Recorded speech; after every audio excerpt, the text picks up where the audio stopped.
Hello,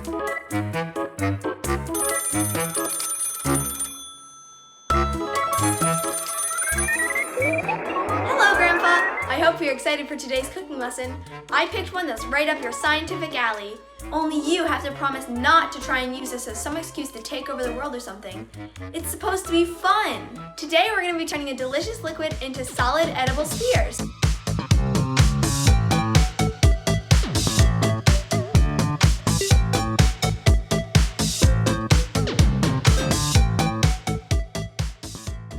Alright, let's do our ingredient review. What flavored liquid did you choose, Grandpa? Tears of your enemies?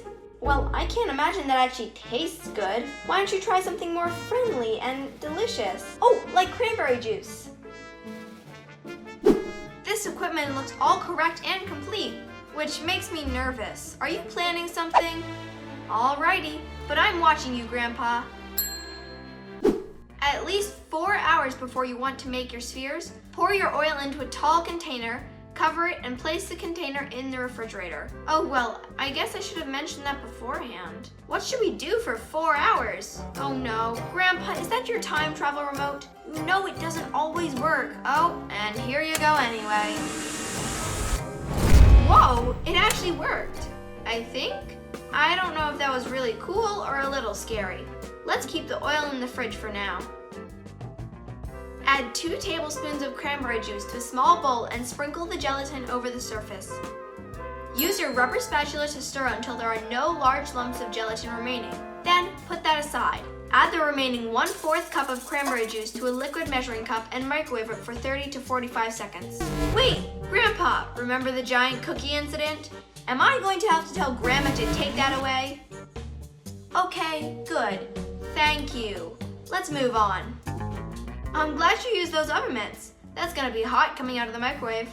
Go ahead and pour the hot liquid into the bowl with the gelatin mixture and whisk the mixture until it's fully combined and you don't see any clumps. Now, place a funnel over the squeeze bottle and carefully pour in the gelatin mixture.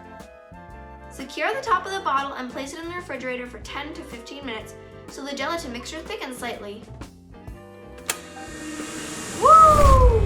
Okay, I think I'm starting to like that time travel device, Grandpa. And great, looks like you brought the oil back from the fridge as well. Putting it in that bowl of ice will help keep it at the right temperature. Now here comes the really cool and sciencey part. Hold the bottle at an angle over the container and gently squeeze the bottle until droplets of liquid fall into the oil. Each droplet should form a sphere and fall to the bottom of the oil. So cool, those look great. If you want larger spheres, quickly drip several drops of liquid in the same spot. Nailed it!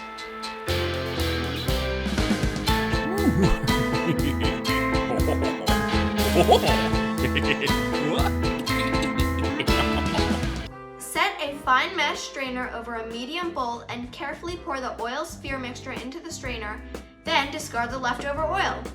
Transfer the spheres from the fine mesh strainer into a second medium bowl that's filled about halfway with cold water. Then stir them with the rubber spatula. That will get rid of any extra oil. Now go to your sink, Grandpa, and drain the water sphere mixture back through the strainer, and they'll be ready to eat. Those look awesome. How was that for a science experiment, Grandpa? Super cool and not at all evil. Okay, it makes sense on this one. Whoa!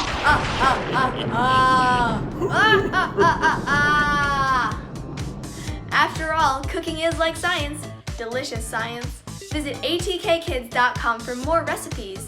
Make sure to like and subscribe to our channel so you won't miss any of our brand new recipes. Thank you!